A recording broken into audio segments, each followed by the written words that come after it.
Slava lui Dumnezeu stă în ascunderea lucrurilor, iar slavă împăraților stă în cercetarea lucrurilor. Proverbele 25, versetul 2. Dumnezeu să te binecuvinteze. Mai avem astăzi, mâine, să vorbim despre cuvântul lui Dumnezeu sau să ne apropiem în mod practic de cuvântul lui Dumnezeu. Bineînțeles, nu am vorbit de tot ce puteam să vorbesc. Am vrut să avem această săptămână și apoi să ne întoarcem la Cartea Estere, începând de săptămâna viitoare, cu ajutorul lui Dumnezeu. Sunt multe lucruri care o să le vedem extraordinar în Cartea Estere, care o să ne ajute să înțelegem mai mult ce se întâmplă într-o împărație, cum ne comportăm într-o împărație, cum se câștigă bătălii într-o împărație și așa mai departe. Azi dimineață, ieri m-am oprit brusc, pentru că am zis nu am destul timp să împărtășesc o anumită experiență care unii dintre voi deja o știți, pentru că am mai vorbit despre ea mai de mult, cred. Alții nu o știu, dar se potrivește cu ceea ce vorbim acum. Am dat anumite, să zic, sfaturi practice cum să ne apropiem de cuvânt, dar în același timp există situații unde chiar când cineva vrea să se apropie de Scriptură, nu reușește, pentru că există o problemă mai adâncă. Dacă problema e doar o problemă de neglijență, problema de, să zic, lipsă de interes, dacă la un moment dat îi se explică unui creștin, uite cât de important este să citești cuvântul lui Dumnezeu, cât de benefic este și vede toate lucrurile respectiv, destul de ușor poate să înceapă să citească, să se disciplineze puțin și să înceapă să cunoască Scriptura și să se apropie. Dar sunt situații unde există ceva mult mai adânc și anume intervenția întunericului. Și deja o să citesc un text unde putem vedea că întunericul poate de fapt am citit ieri, întunericul poate interveni, cel rău poate interveni ca să creeze o distanță între noi și Scriptura. Când un om aude un cuvânt, un cuvânt care privește împărație și nu înțelege, deci poți să auzi și să nu înțelegi, poți să auzi și să nu înțelegi, vine și ia ce a fost semănat, chiar dacă omul nu înțeles, dar nu vrea ca acele cuvinte să rămână în inima lui. Vine și fură, vine și ia. Și se creează o distanță. Deci există aici o acțiune a întunericului pentru a se asigura că există o distanță între om și Scriptură. Acum, o să împărtășesc experiența unde, într-o anumită perioadă, a intervenit, să zic, întunericul ca să existe o distanță între mine și Scriptură. Și nu conta, nu conta oricât de mult aș fi vrut să mă apropie de Scriptura, nu puteam. Voi împărtăși experiența, este una personală. Poți să crezi sau să nu crezi, eu să-ți spun ce am experimentat. Dar tot ce pot să-ți spun e și ce spune Scriptura, cerceta toate lucrurile, nu disprețui prorociile, păstra ce este bun. Dacă unele lucruri care o să spun o să ți se pare SF, science fiction, ok, pasează ceea ce este bun. Însă vreau să-ți spun dacă nu crezi în anumite lucruri supranaturale, nu știu de ce crezi Biblia, pentru că Biblia e supranatural. Da? Deci, cei care, o să repet asta din nou, cei care au scris Biblia, majoritatea dintre ei, au scris-o dintr-o perspectivă a unei experiențe supranaturale. Da? Când zice a fost mânat de Duhul să scriu, nu înseamnă că era într-o biserică, a auzit un cântec și a zis, ia să scriu asta. Nu. Apocalipsa, experiență supranaturală. Tora, cărțile lui Moise, experiențe supranaturale. Cum Moise putea să scrie la început și să descrie povestea lui Adam, prima generație, potopul, și el nu era acolo, experiențe supranaturale. Deci dacă crezi Biblia, nu ar trebui să-ți deranjeze experiențe supranaturale, doar că ar trebui să le filtrezi, să vezi dacă sunt din partea lui Dumnezeu sau nu. Dar nu ar trebui să fie o problemă că cineva zice, uite, am experimentat asta. Ok, cercetezi, vezi, oare asta e de la Dumnezeu sau nu, dar sau e în acord cu Scriptura sau nu, în fine, și păstrezi ceea ce este bun.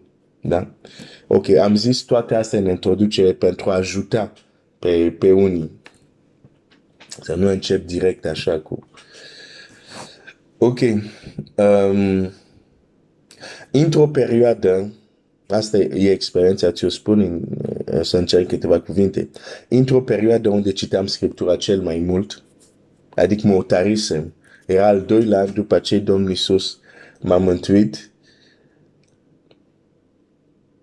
deși eram deja, cum să zic, aveam deja râvne așa, nu otarisem să citesc toată Biblia. Atunci am otarit să o citesc în întregime și aveam strategia mea foarte simplu, 3 capitole dimineața, 3 capitole la prânz, 3 capitole seara. Deci era perioada unde citam Biblia cel mai mult. 1. 2. Era perioada unde mă rugam cel mai mult. Pentru că pentru prima dată în viața mea creștină am hotărât, Glenn, o să te trezești la ora 4 dimineața și o să stai până la 6 și apoi de la 6 te pregătești să te duci la școală. Eram la liceu atunci. Oare mă sculam tot timpul la 4? Nu, uneori mă sculam la 5. Dar cel puțin mereu aveam un timp în care mă rugam și citam Scriptura. Din nou, ceea ce nu se întâmplă înainte. Deci era un moment unde am făcut un efort să mă apropii mai mult de Dumnezeu. Și ce se întâmplă în acea perioadă? Într-o zi, când m-am trezit să mă duc în sufragerie, un loc unde mă rugam, se întâmplă lucrul următor. Acum, o să încerc să descriu ce am simțit. Problema cu anumite experiențe este că știi ce ai trăit, dar e greu să găsești cuvinte să explici. Dar o să încerc să găsesc cuvinte. Cum m-am așezat la locul unde de obicei aveam timpul unde mă rugam, cântam și citeam Scriptura, am simțit, am avut această senzație ca și cum un tren mare la o viteză mare se îndreaptă spre mine. M-am speriat, dar am zis așa, am avut impresia. Deci nu vedeam nimic, dar simteam. Cum, de exemplu, unii dintre voi vi s-a întâmplat să intrați undeva și ați simțit că e cineva, dar nu ați văzut cine e acolo. Dar unii dintre voi ați trăit, de exemplu, asta. Să simți ceva, dar care nu vezi, dar simți că este acolo. Da?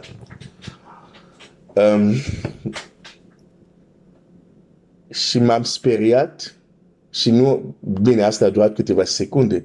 Și acel lucru care se deplasa la o viteză mare înspre mine, da, m-a lovit.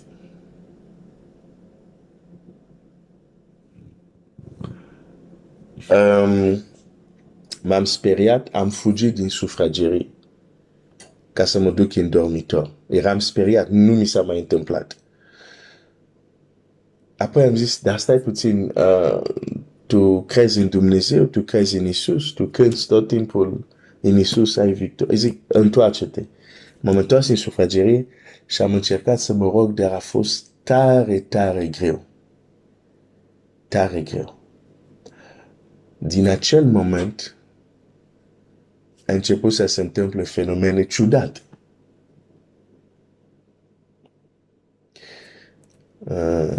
Am intrat în plin în luptă. Deci până atunci când cântam în Iisus, aveam videre. Nu știam despre ce vorbesc. Singura luptă care o aveam era lupta cu firea veche, care fiecare creștin nu aveam. În ziua respectiv, am știut ce înseamnă lupta spirituală. Adică lupta nu cu firea ta, dar cu niște entități spirituale. În ziua respectiv, din acel moment, au început să se întâmple fenomene ciudate. Și anume, o să spun pentru că s-ar putea unii dintre voi să fi trecut sau poate o să treceți spre lucruri similare și să nu credeți că ați înnebunit. Pentru că atunci când stai împreună cu toți cei din casa ta, sunteți în sufragerie și tu vezi un lucru și apoi te uiți la toți ceilalți și îți dai seama că tu ești singur care vezi ceea ce vezi pentru că ei se comportă normal ca și cum nu e nimic, poți să crezi că ai nebunit. Pentru că începi să vezi ceea ce ceilalți nu văd. Asta e un lucru ciudat care a început să se întâmple. Un alt lucru ciudat care a început să se întâmple, parcă sufocam în casa respectivă. Deci nu reușeam să... Când stăteam, trebuia să ies afară. Nu stăteam, parcă era ceva acolo care nu mă lăsa să fiu acolo. Parcă mă izgona. Dar cel mai grav a fost că, din acel moment, nu mai puteam să citesc Scriptura. Chiar dacă voiam. Ți-amintesc, era perioada unde citam cel mai mult Biblia. Și în acea perioadă, după acest eveniment, dacă deschideam Scriptura, puteam să o citesc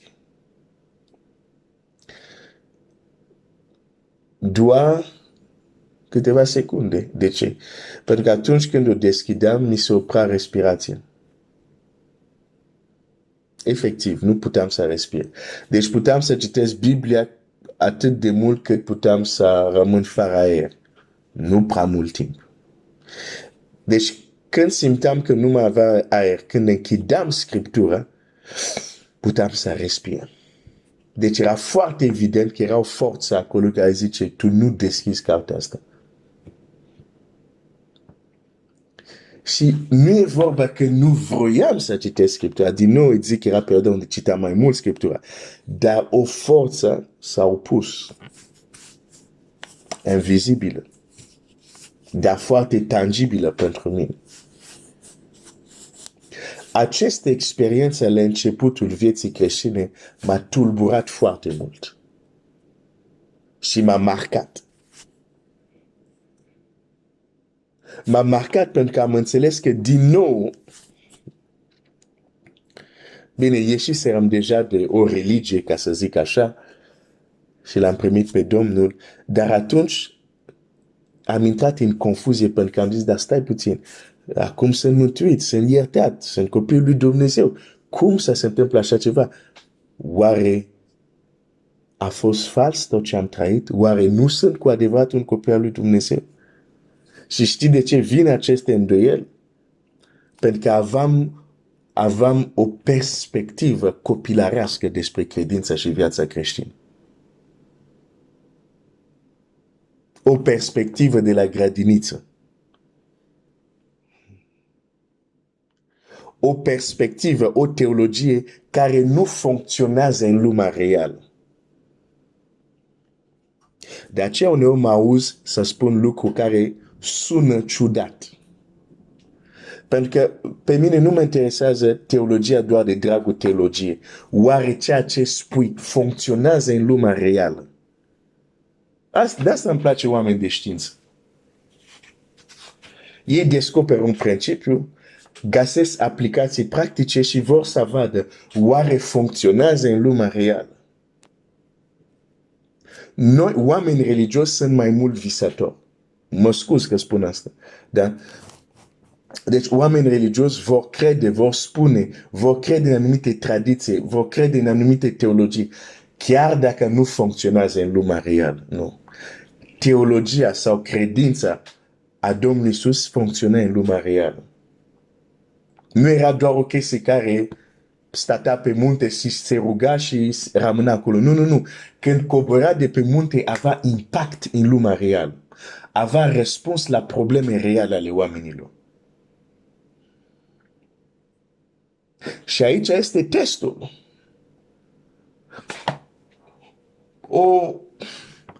O teologie, un gând, anumite lucruri, poate să sune foarte frumoase.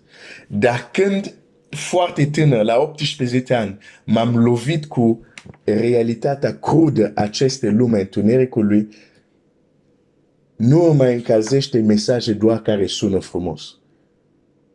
Dar în lumea reală nu te ajută pentru că nu funcționează. Pentru că până la urmă nu sunt înrădăcinat în adevăr, dar mult sunt înflorit de dorința oamenii să trăiască într-o lume unde tot este roz. Și apoi rezultatul avem creștini care în singurătate și în secret suferă anumite probleme care chiar n-au curaj să le spună. Pentru că tot ce e în exterior, în cultul religios, totul e frumos. Suntem copiii lui Dumnezeu, suntem mântuiți, mergem în cer. Și oamenii au anumite probleme adânci care uneori n-au curaj nici să le spună în biserică. Funcționează rugăciunea ta în lumea reală dacă nu schimbă. Funcționează ceea ce crezi în lumea reală dacă nu mai merge la Scriptura și uite-te dacă e chiar așa. Bun. Deci m-a tulburat foarte mult această experiență. Pentru că am început să mă îndoiesc oare ce am crezut până acum era adevărat sau nu. Și asta e foarte tulburător. Dar Dumnezeu a avut milă de mine. În sensul că cât de important este biserica. Prin biserică am putut găsi un om, apoi am putut găsi niște frați care m-au ajutat în această situație. Dar de ce ți-am povestit asta? Uneori întunericul lui intervine și te împiedică să citești Scriptura. Nu că nu vrei, dar nu poți, pentru că există ceva. Acum, nu trebuie neapărat să fie ceva așa de dramatic cum a fost la mine. Adică când deschizi Biblia nu poți să respiri. Nu. Poate să fie ceva. La mine au venit cu pachetul gold sau premium, dacă vrei. La alți vin cu pachetul silver. Adică ceva un pic mai moderat. Nu neapărat că nu să respiri când citești Scriptura, dar când o deschizi, parcă nici n-ai chef să o deschizi, vrei să o închizi repede, să te duci, știi? Și acolo poate să fie o intervenție invizibilă care vrea să creeze un zid, o despărțire între tine și Scriptura. Și nu am cum să vorbesc de cum să ne apropiem practic de Scriptura, fără să vorbesc și de astfel de împrejurări care se pot întâmpla. Și am zis foarte bine, uneori nu asta este problema, uneori e doar suntem neglijent, nu ne gândim, nu ne organizăm bine viața așa, dar când ne revenim în firea noastră și așezăm prioritățile, putem să ne apropiem de Scriptura. Dar sunt situații unde ai ceva de genul ăsta. Singura soluție este rugăciune. Cum zice Domnul Iisus, și asta e textul care o să-l citesc și voi încheia. În Marcul 9, Domnul Iisus spune așa, versetul 29, Marc 9, 29, acest soi de dragi la zis el nu poate ieși decât prin rugăciune și post. Această opresiune sau influența demoniacă, cum vrei să o numești, nu poate ieși decât prin ceva foarte specific, rugăciune. Bine, Biblia zice rugăciune și post. În cazul meu, rugăciunea a fost de ajuns să ies, dar e interesant ce gen de rugăciune.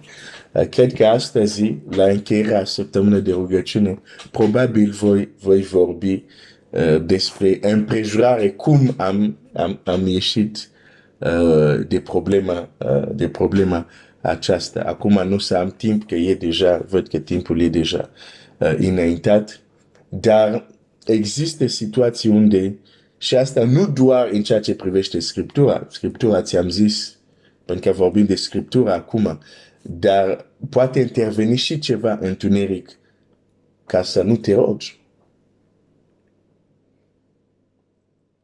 Și să fie subtil, nu neapărat ceva dramatic sau extrem, cum, de exemplu, a fost la mine.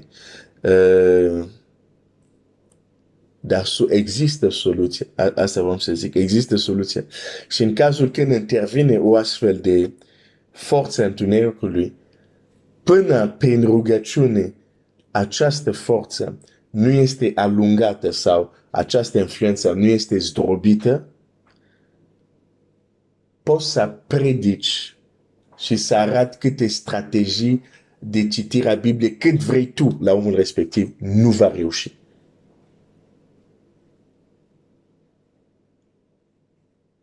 De aceea, primul semn a celor care cred, în Marcu 16, zice Domnul Iisus, dar e Domnul Iisus care zice, deci n-ai de ce să te superi, e Domnul Iisus care spune asta. Zice, în numele meu vor scoate dragi. Pentru că singurul mod de a scapa cineva de influența întunericului este că prezența respectivă să fie alungată.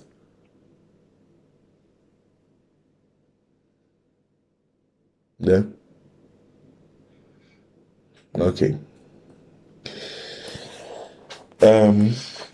O să mă opresc aici, azi dimineață. Dumnezeu să te binecuvinteze, Dumnezeu să ne ajute să ne apropiem de Scriptură și dacă e ceva care ne împiedică care e mai mult, să putem cere ajutor la frați, la surori, în rugăciune, că acel zid care chiar ne împiedică să